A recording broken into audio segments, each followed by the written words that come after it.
Hello, Patricia here.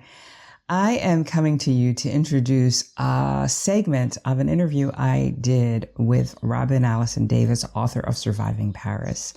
In it, we talk about the ins and outs of getting set up in Paris. And in this snippet, she speaks about administrative difficulties and the problem of finding an apartment in Paris. Check it out with me. Hey, Robin, how are you? I'm doing well, Patricia. How are you? I am good. Thank you so much for joining me today. So excited to hear your story. I'm very excited to be here.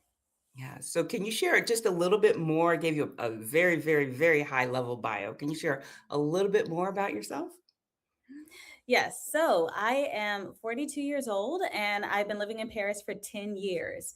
I moved here from New York City, where I was living for 10 years as well. And it's been quite a wild ride ever since I moved here. I'm an Emmy Award winning journalist. And as you mentioned, my book just came out last September, Surviving Paris. Yes. And that is such a great accomplishment. I read it a couple months ago, and your story is it's interesting, it's intriguing, it's harrowing in parts. We're going to dig in a little bit more to that as well. But we're talking about the ups and downs of establishing yourself in Paris. And I know for me, when I moved to Perpignan, that's where I first started out. I I was on cloud nine. Those first 2 weeks, I couldn't believe that I had done it. And but after at the beginning of week three, I had this kind of a breakdown where Mm. I wasn't sure that I had made the right decision because I was all alone. I didn't know anybody. My French skills, which I thought when I was in the US, I thought, oh, yeah, I'm good. My French is good. When I got here, I was like, yeah, maybe not. And so all of that, and I had quit my job. So I wasn't working, I was living off of savings. So all of that accumulated at the end of 2 weeks, and I had a meltdown. Um, what was it like when you first made your move to Paris? And did you have a wake up call moment like that? Oh, I would say that I had multiple wake up calls. And the first one was probably about less than a week in. I had a hard time finding an apartment. I came to Paris to do a master's degree so I could get a student visa, establish myself in France. And I was the oldest person in my program. So I was like, okay, I'm feeling old. I can't find an apartment. It's August and it's very hot and nowhere has air conditioning. So I'm just hot and tired and really trying to find an apartment. I found a place and it was so small. I say in my book, it's the size of an American parking space. Oof. So yes, that was the bathroom, the kitchen, everything. And I just thought, what am I doing? Why did The I leave such a bathroom too? Oh my Yes, gosh. the bathroom too, which you could reach from the kitchen. So so I just thought, "What am I doing?" And I really had to try to push past those feelings and say, "Okay, you know what, Robin? Keep going. It's got to get better. It's gotta get better from here, right?" That's what Mhm, I was thinking. But I've had so many mhm, moments like that. mhm. Yeah, yeah. Um, and so there's this idea of, people decide that they visit Paris and they say, Paris, so romantic. What a beautiful city. I'd love to live here. There is the, and so some people think, oh, yeah, maybe one day I'll move to Paris. But there is the real life Paris and there's the vacation life Paris. Can you share a little bit about what is different? Because you did visit Paris. Wow, your story with Paris is interesting. You have visited Paris before. Can you share what some of those differences are in terms of the real life Paris? Well, the biggest difference is bureaucracy. You are Mhm, setting up your life in a different country, and it doesn't work at all like it does in the US. It's very mhm, much into like paperwork and making sure you have this document, that document, so many different documents. An example is that in my first apartment, I could never get internet because They said, "We need the name of the last person that lived in your apartment in order to give you internet." I said, "Why? Why do you need that?" Mhm. And the thing is, someone new had bought the place before I moved in, so they didn't even know who the last person was. They tried to also help me. I went to different companies. No one could get my internet set up because they said, "No, we need the exact name and number of this last person who lived in your apartment before you." Which I feel Mhm. like Time Warner Cable wouldn't have cared. They just they just would Yeah. have charged me the 300 setup and it would have been fine. So it was a lot of little things like that. There was all Obviously there was a little bit of culture shock as well. Mhm. I really thought that because I was moving from New York City to another major city, that it would be similar. But there were a Mhm. lot of things that were lacking. Back then, it's different now, but a lot of things were closed on Sundays. A lot of places didn't have websites. If you were trying to find information for where you could go for something, there was no website. The hours were different, and you're just trying to navigate all these things and do all this outside of your native language. So Mhm. it was a lot. There's quite a learning curve when you come to Mhm. Paris or France in general. Mhm. And so why did you decide that you wanted to study abroad in Paris? Well, I knew that I wanted to have an international career because I've been working for 10 years as a journalist, television journalist, and I wanted to move abroad. But I was trying to apply for jobs abroad because I had no intentions of ever leaving journalism. So I started applying for jobs, and I always got to the point where they said, "Oh, do you have a visa?" And I said, "No, I don't." Or, "Oh, do you have a passport, EU passport?" "No, I don't." And I wouldn't get the job. No one would sponsor.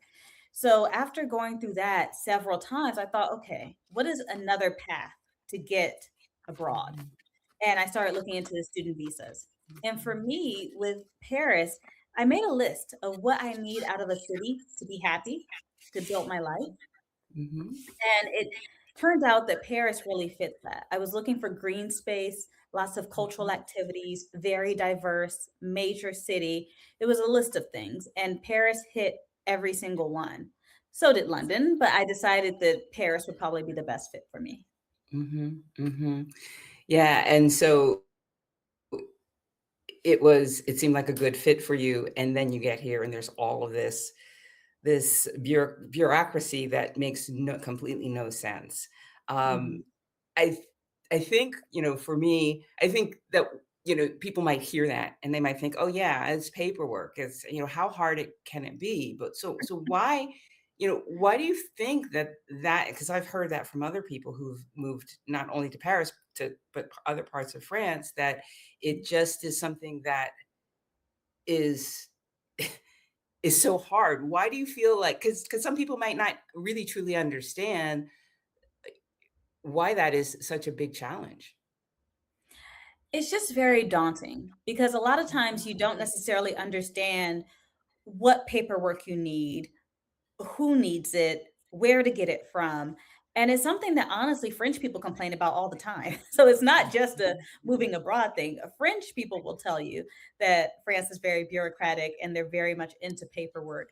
And then sometimes the paperwork to me doesn't make too much sense because they have Mhm. like there's a paper that you can make that's an attestation, and you can just kind of write it and then sign it. And they're just like, yes, this works. And you're like, really?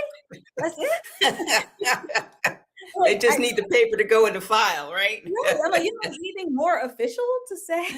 And no, they may not, but they need that paper. So, it's just it takes a while to kind of understand everything that you need, and there are people out there that will help you in terms of moving abroad. You can always get an attorney, you can Mhm. always get an accountant, all these different things. But if you're Mhm. going at it on your own, sometimes the paperwork can be daunting. Yeah, yeah, and I think the other piece of that is that everything is so new, right? And there's a lot of stuff stuff that doesn't make sense that they're asking you for, that maybe you don't have access to. Mhm. And, if it's one thing, okay. If it's two things, but seems to pile up, and like at some point there seems to be this breaking point. I know, what I'm going through now is my visa or my carte de séjour is going to be up in September, and I've heard that there have been backups, like the Mhm. French government is backed up, and so Yes. I'm trying to get an early start, and the website that I was told to go to isn't functioning properly. Right. So now I gotta figure that out. So Oh I gosh. agree with you. I agree with you that that is really challenging. Mhm. You spoke about your apartment. Your initial apartment was very, very small. In your Yes. book, you that's one of the things that keeps coming up is that search for the right apartment. Um, what is it? Is your experience different from most people's in terms of finding an apartment, or do you think it's typical? It depends on the path that you take.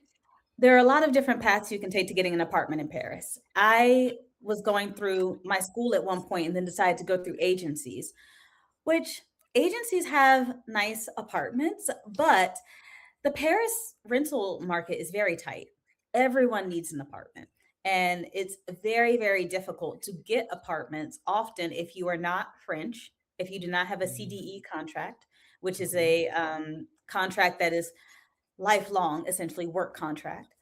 If you don't have 3 times the rent or you don't have a garant, a French garant. So that is something mhm, as well. So it can be very difficult. And I found for me, I was trying to find a place that I could feel comfortable in. And as a single person who is not French, who didn't have a French work contract, who didn't have a French garant, but had the money for the apartment, I still mhm, wasn't getting anything that was on the level that I thought I deserved. I was still mhm, being pitched lots of very tiny studios. Where I was like, "Well, I moved from a one-bedroom in New York that was very nice. I don't understand why I'm not getting the equivalent here." So, it was very mhm, difficult because a lot of times the landlords say, "Oh, why would I rent to an American? You can just pick up and leave and never pay the rent." But why would I do that, sir? Why? Why is that your mhm. assumption? So, I have seen so many apartments in Paris, and in the book, I've had 8 apartments in 8. Paris. Ooh, Yes, 8 and you've apartments. lived there 10 years. Yes, but at the point where I wrote that, I did believe it was 7 years. So I had 8 apartments in 7 years, Wow. and they had a variety of issues, and then also there are times when the landlord wanted to sell, and so they kicked me out for that. So it's very tough. It's very tough. If you found a great apartment and they're gonna hold on to you as a tenant, then stay there. Stay Mhm. there. Now, I hope you enjoyed that portion of the interview with Robin. If you're still curious about why it took 8 apartments in 7 years to find the right one in Paris, or what it's like to deal with cancer and navigate a foreign healthcare system, or how she wound up getting a job living in Paris, then check out the full episode. I'm going to put a link to that in the description and somewhere up here or up here. Thank you so much for watching today. Be sure to give this video a thumbs up, share it with friends, subscribe if you have not already, and I will see you again next time. Bye for now.